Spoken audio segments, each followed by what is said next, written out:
हम उनके तहिए ही जा, लेकिन आप लोगों के एकदम एक होके इंडिया गठबंधन के एकदम मजबूत करे के होई। कैसे? अरे हम हई तू हुआ तब मन बनाय लिहल जा।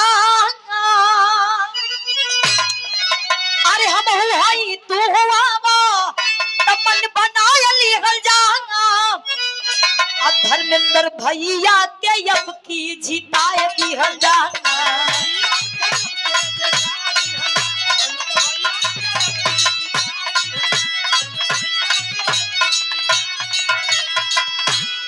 अरे हम हई तू हुआ ओ बारी तनी सा मिस्टेक भइल, लेकिन ए बारी मिस्टेक ना होए के चाहिए। धर्मेंद्र भैया आप लोगन खातिर, आप लोगन के बेटा, आप लोगन के भाई, आप लोगन के संघर्षित प्रत्याशी आप लोगन के बीच में आए वाले बानी हमारा अपील बा। कैसे? अरे हम हई तू हुआ तब मन बनाय लिहल जा।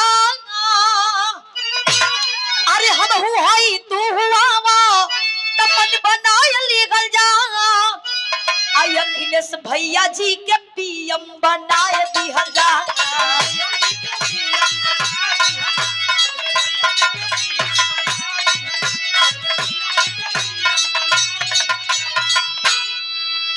अखिलेश भैया में सब कर दुलाला हो।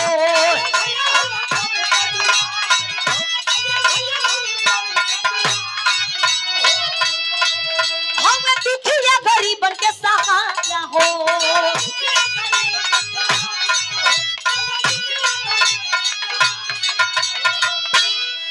इनमें कोनो दूर आए नहीं खे।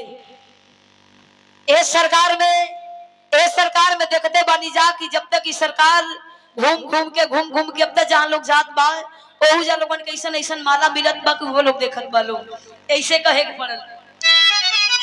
अरे हम हई तू हुआ तब मन बनाए लिहल जा। अरे हम हई तू हुआ तब मन बनाए लिहल जा। आई अखिलेश भैया जी के पीएम बनाए दिहल जा।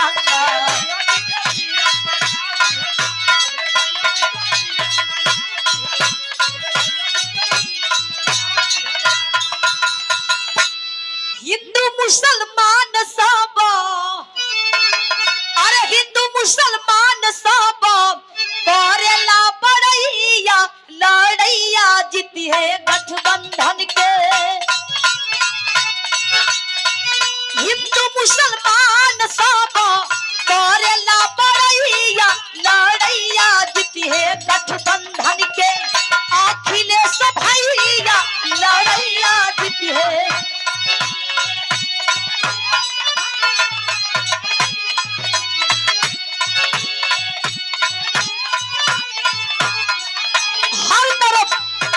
गांव-गांव गली-गली शोर हो गई बा। गांव-गांव पूरे देश में शोर हो गई बा। केकर? हर जगह नारा बा केकर? हिंदू मुसलमान सब, हिंदू मुसलमान सब करेला बड़ैया लड़ैया जीती है गठबंधन के। लड़ैया जीती है गठबंधन के। अखिलेश भैया लड़ैया जीती है।